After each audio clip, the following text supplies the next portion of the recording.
I've been involved in the music industry for a long time. I play bass. My name's Adam. I guess, yeah, just fell in love as a kid with music, playing live. In Australia, we had great opportunities to play live and hone our skills. And yeah, so I mean, basically that's how we got into it, or how I got into it, and I met these guys, later on, and we've been rocking ever since. Lisa, Al? Al, take it away. For me, I guess it was just being a young kid with a lot of energy. I was always drawn to the drums and the passion and the energy of that. And I guess, one of the biggest things early on being a kid was, watching the Muppets and seeing Animal go crazy and really being inspired by that. And then just at home trying to make drum kits using whatever I could to just hit and bash away on. And then, finally getting a drum kit in my teenage years and just fell in love with it and never looked back, and knew from the moment I first sat down at the drums that that's what I wanted to do with my life and dedicate my life to. For me, I actually started off making up songs as a kid, and I learned to play the flute when I started high school. So I was more interested in melodic instruments rather than actually anything like the guitar. I'd attempted the guitar a few times and failed miserably.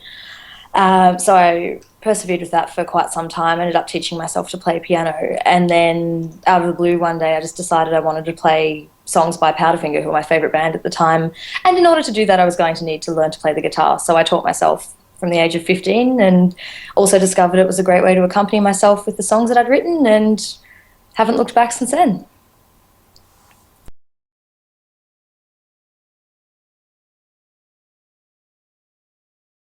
Well, what happened was quite interesting, actually. Al and I were playing in a different project together. We had played quite a few projects as a rhythm section, and we were doing a show out in the outside Melbourne in the countryside, and Lisa was supporting the band that we were playing in as a solo artist, and I was out looking at this girl playing up there thinking, wow, she really needs a rhythm section. She's like rocking up there really hard with her amp and guitar and singing like crazy. And she had no rhythm section. And so basically at the end of that show, I said, hey, would you want a rhythm section? We'll be your rhythm section. And that was it, basically. It was pretty much as simple as that. Adam approached me. It wasn't actually that show. It was a couple of shows later. Yeah. Pretty much came up to me with Al and just said, hi, Lisa, we're your new rhythm section. And I had no objection. What was surprising was I was actually working on my second solo album at the time. So I wasn't expecting this to become a project in its own right.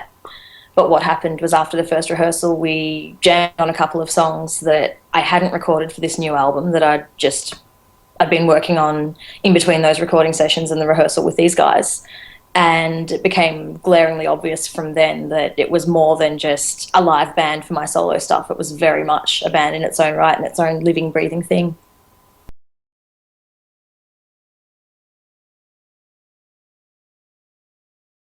At the moment, we have been writing as a band together. We do a lot of rehearsals. We do about 10 hours a week, actually full rehearsals. We tend to donate maybe a good half a session, 4 or 5 hours every week to actually writing. And our writing comes from either Lise comes up with a riff or some chords, or we're just jamming on something, and then we find the subject, and Lisa will put the words together, and we write it together now. We write all the stuff that we're. But that's only a reasonably new development. Yeah. Previously, what happened, as I said, having been a solo artist, I used to bring the songs to the band and to the guys. Whereas these days, we tend to very much develop it together to the point of where we'll almost write a song on the spot as the three of us. Yeah, that's right. And I mean, new songs, they take a while to sort of sit in, as you know, and it seems to work really well. We're really happy with the way it's turning out, especially the new stuff we're writing at the moment is it's quite good, we think. I'm glad you think so. I'm glad we think so. There's something wrong if we didn't.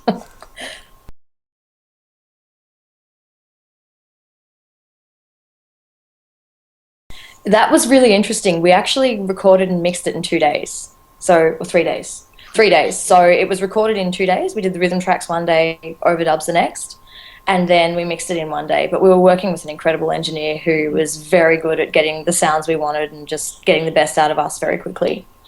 And also the pre-production we put into prior to recording was intense.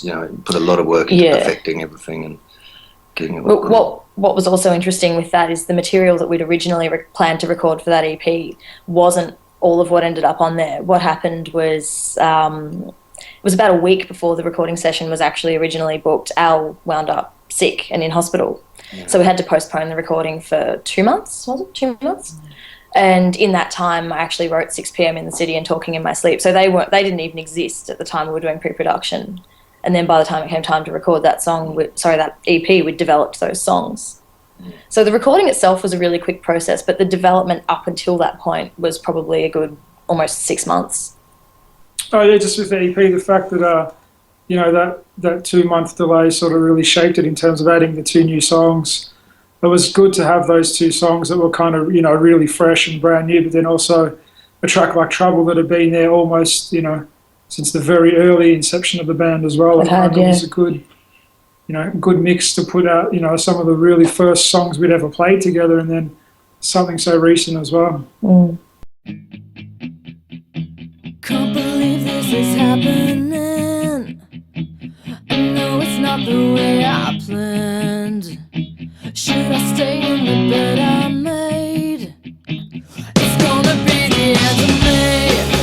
I know it's anyone's guess, who stays, who goes, who's waiting there at the end. It's a whole other kind of death. It's a whole other kind of death. It's a whole other kind of death. Kind of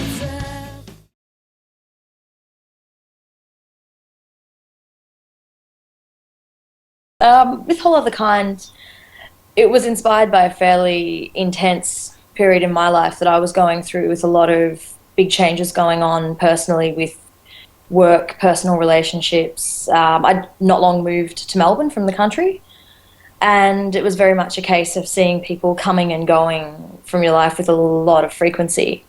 And some people who you might have expected to have been there all along disappear. Other people who you may have never seen in a particular light all of a sudden appear out of nowhere. And it was quite a shock to me. The song was kind of written in a state of shock. It was a very interesting time. It was also very immediate too. I mean, I remember being at work and getting a text message from Lise going, I've just written this new song. It's amazing. We've got to play it. I can't wait to play it to you. We, went into the studio that night and rehearsed it, just the 2 of us. And we then, took it to Adam on the Thursday night, and then the Monday we were recording it. So it was all very new and fresh and exciting. Yeah. And there was so much, There was a lot of urgency about it from the very beginning, from the way it was written, the way we rehearsed it. We recorded it a week after, like literally a week to the day after it was written. Yeah. So you couldn't really get it much newer than that. Yeah, and it is, we have released it as a single as well, which has got a B-side too, which is Don't Go Away as well. No, Don't Know Why. Don't Know Why, of course. Don't Go Away is one of the new ones. Yeah, Don't Know Why is the B-side to that song, and it's available for download, and we actually have physical copies as well that you can buy. Sales pitch.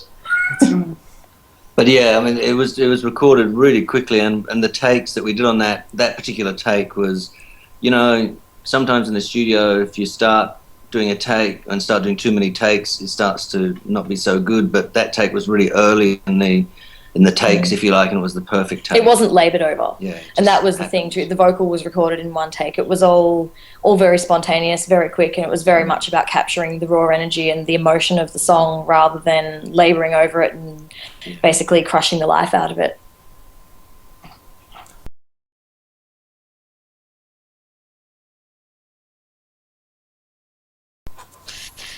Well, that's what we're working on at the moment. So we have been back in the studio. We've recorded 2 new songs. As I mentioned earlier, we're going to be releasing an EP next year. So that's what we're working on at the moment. We've got another 3 at the moment that we'd like to record for that. Obviously, the aim is to put together an album. It's just a matter of having the funds to actually be able to do that. So at this stage, an EP this time next year or earlier, if we're lucky. And I guess the other thing too is we've just done... earlier today we did a taping for a TV show over here called Asylum TV, which has us playing 3 pretty much brand new songs as well, which as soon as we can get a hold of that footage, we will, spread that all over the internet as well, and let you guys have a look at it as well, which will be nice.